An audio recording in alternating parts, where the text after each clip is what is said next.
Hey everybody, welcome to a new video of amazing Mac stuff. In this video we are going to see how we can create some tasty shapes. So some periodic generative shapes, and we are going to do this by using a property of JIT.bfg, so our dear JIT.bfg object. We're going to use a property of this guy that maybe you don't know even it exists. So let's see what we are going to do. First of all, let's create one. So with only one channel, float 32, so only one plane, sorry, float 32, and let's make it 200 by 200, so a pretty big matrix.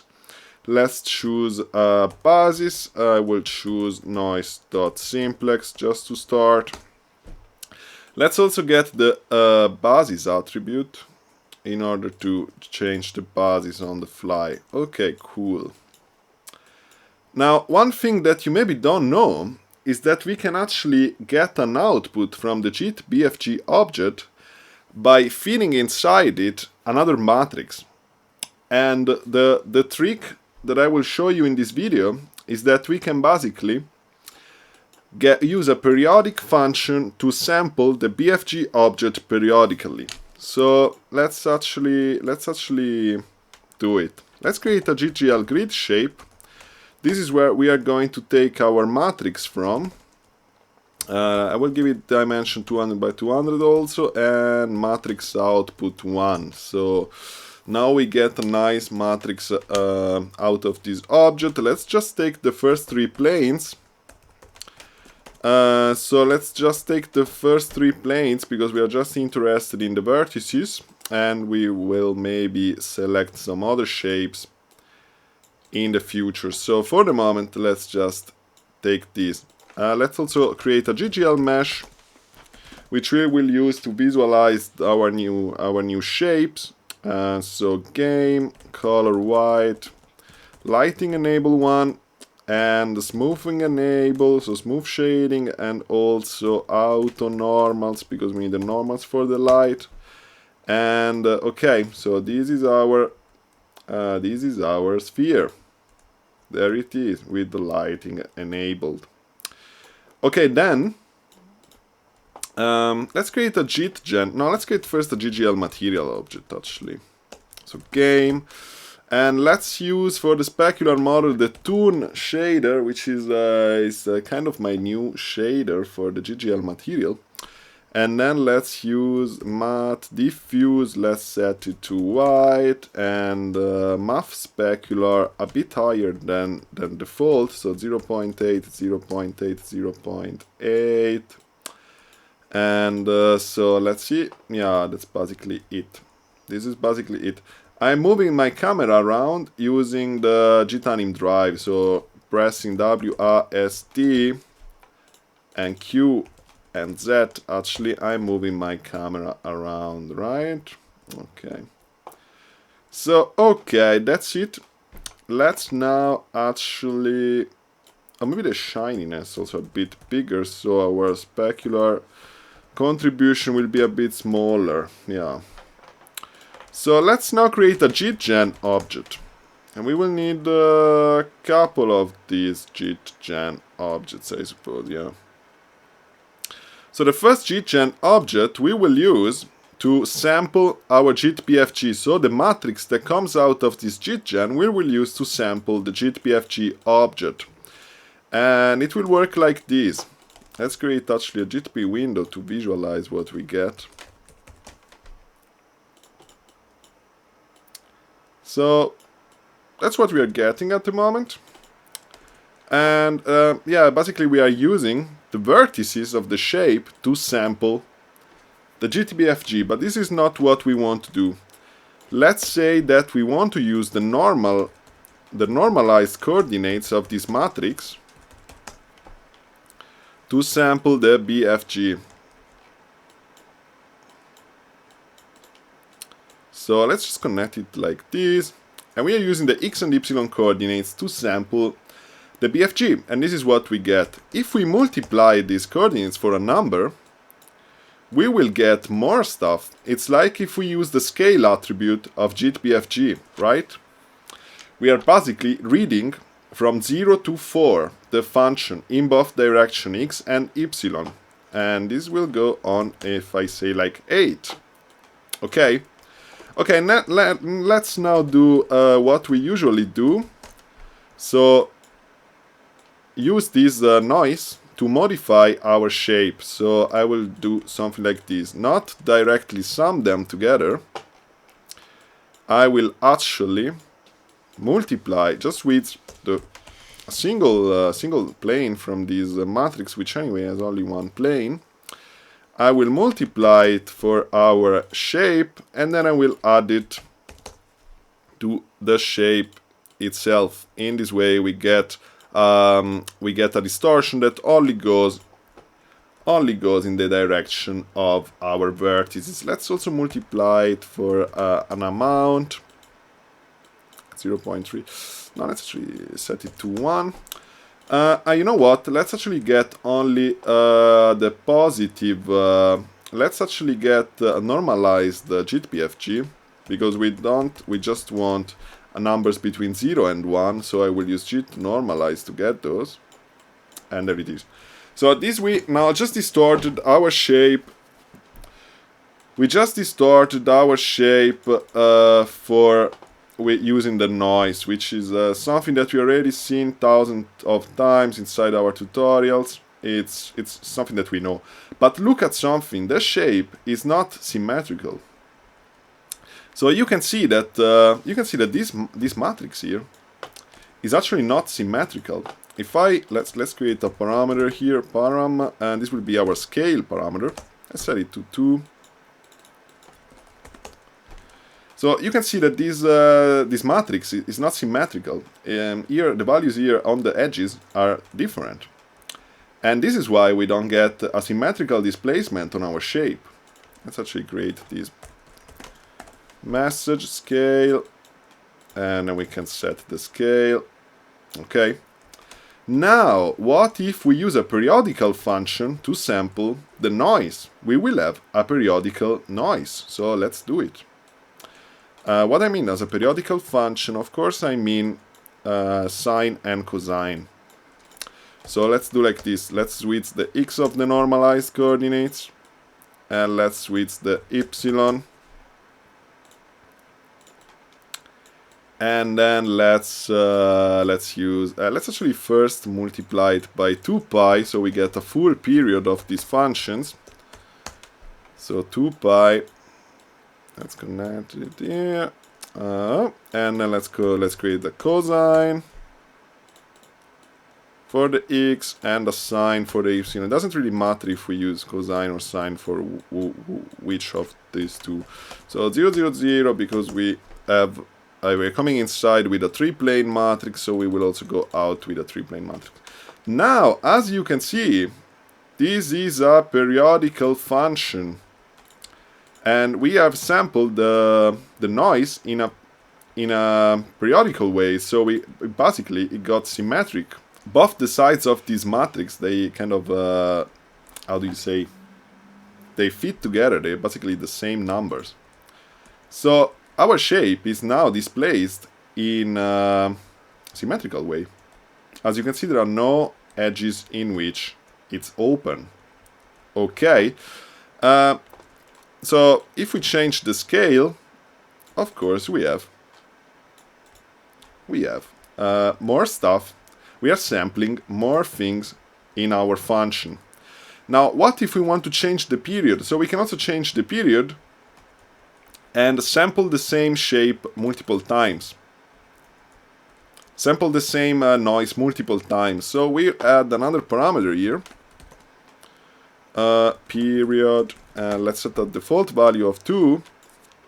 Let's multiply this by the period. So our coordinates, after multiplying them by 2 pi, then we multiply them for the period. So let's create another message. Whoops. And we will use an integer number for this because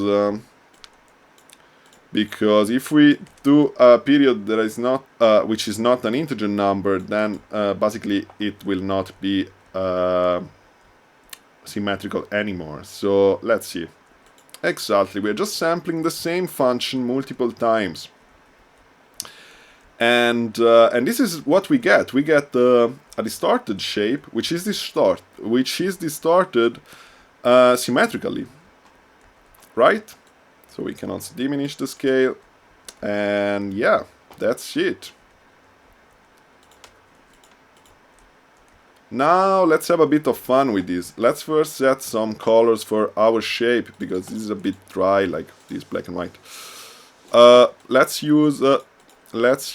Actually, let's first create an output for the normal, the texture coordinates for our shape. So we connect this here. I don't know if you're going to use a texture, but just because. And then let's create another output for the colors matrix, and we will use the value from the noise function to mix a couple of colors. So let's mix actually red, and let's mix I don't know, some kind of greenish blue, and then we have to pass this as a matrix to GGL material. So oh, pretty cool.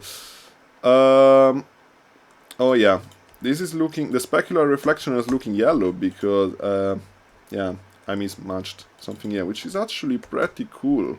With yellow, specular reflection is pretty cool. Will be even cooler, maybe a bit greenish. Okay, this looks pretty cool. Yes. So, here's what we got so far. And let's actually take a look at what is going on, kind of mathematically speaking. So let's make a little drawing. All right, so we are using sine and cosine. As you know, sine function goes like this, right? This will be 2 pi. This interval will be 2 pi. And this is our noise function. So let's say that this is our noise function that goes something like this. This is our noise, okay? And this is an interval that goes from 0. No, let's say that this goes from -1 to 1. So this is our x. And this is our epsilon, right? We are getting, this is what we get outside of the function for a certain input. Now, when we input this number that go from 0 to 1, and then from 1 to 0, and then from 0 to -1, and then they go back to 0, we are using these numbers to sample this function. So, first we sample this side of the function, right? Then we go back and we sample it backwards, so we kind of get this function mirrored. Now this will look super ugly, but this will look super ugly, but that's how it goes. Okay, this is kind of this mirrored, right? And then we go into -1, so we sample this side, and then we sample this side going back. So this is why it's perfectly symmetrical, because there are no discontinuities in the output that we get, right? And if we make the scale bigger, so our scale parameter bigger, we just make these numbers bigger. So instead of going between -1 and 1, for example, we go in from between -2 and 2, and so on. So we sample more stuff using the same, yeah, we sample more stuff and we get more values in the output, right? So pretty simple. Sorry for the noise. So yeah, so this is what is going on. So yeah, let's use let's some fun. Let's use some other functions. So for example, instead of noise simplex, let's go with something like noise gradient. Let's do all the classics. So Yeah. Oh, you know what? Actually, the colors are not right at the moment because we should actually invert. We should invert the the color matrix on the epsilon axis, because this is simply how GGL material works. It just wants a matrix that is inverted on the epsilon axis in order to have the colors applied correctly. So let's do something like this.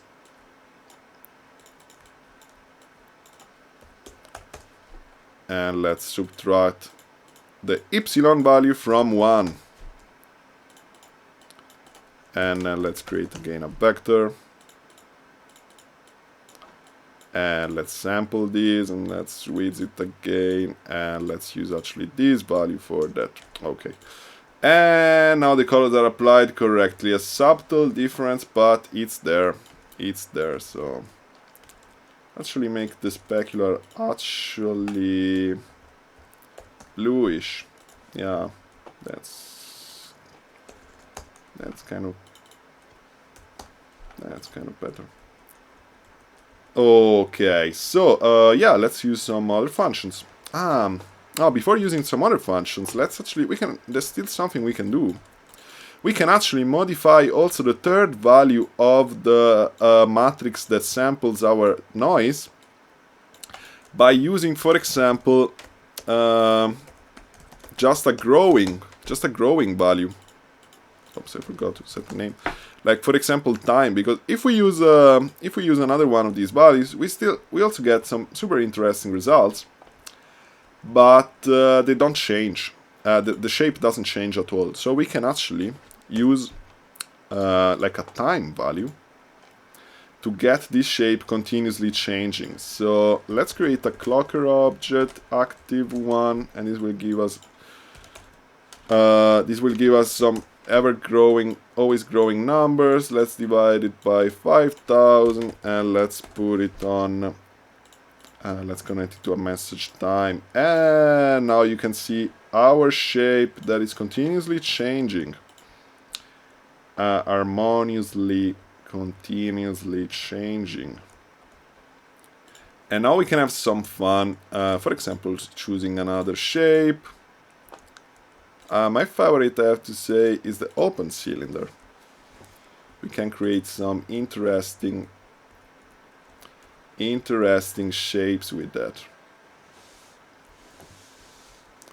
Let me actually rotate the mesh 90 degrees. Rotate XYZ on 90, 0, 0.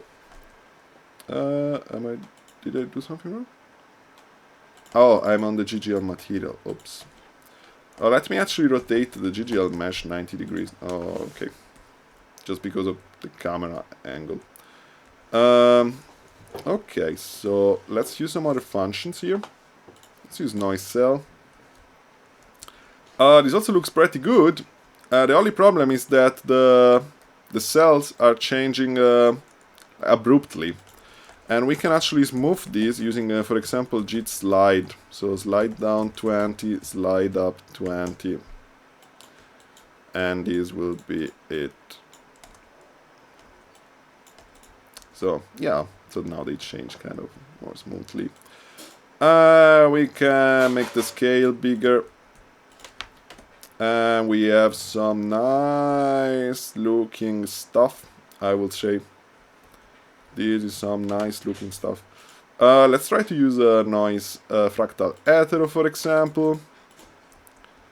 And this is also pretty interesting.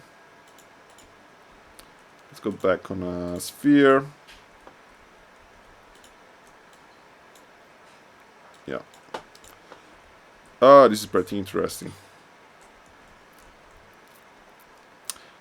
You know what happens if we actually sample the matrix using our same vertices? It kind of glitches. It kind of go into a glitch, but you get a super cool shape. So I'm pretty happy with it. Get a super cool shape. Oh, noise Voronoi is a nice one.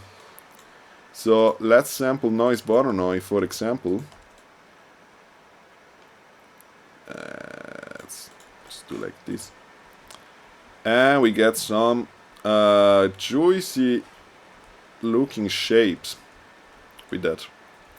We get some nicely looking shapes with the Voronoi.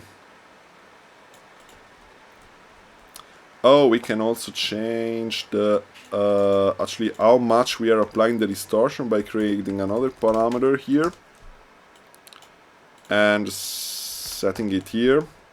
So this will be kind of the amount of the distortion to our shape. And yes.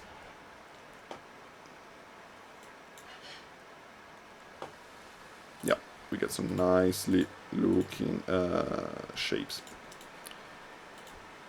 So what else can we do? Let's use some other noises. Noise cell. It's basically the same as checker, but with random values.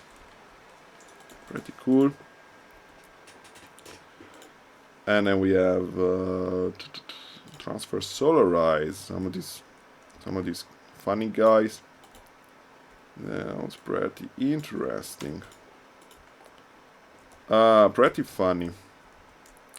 What else do we got? The usual gradient.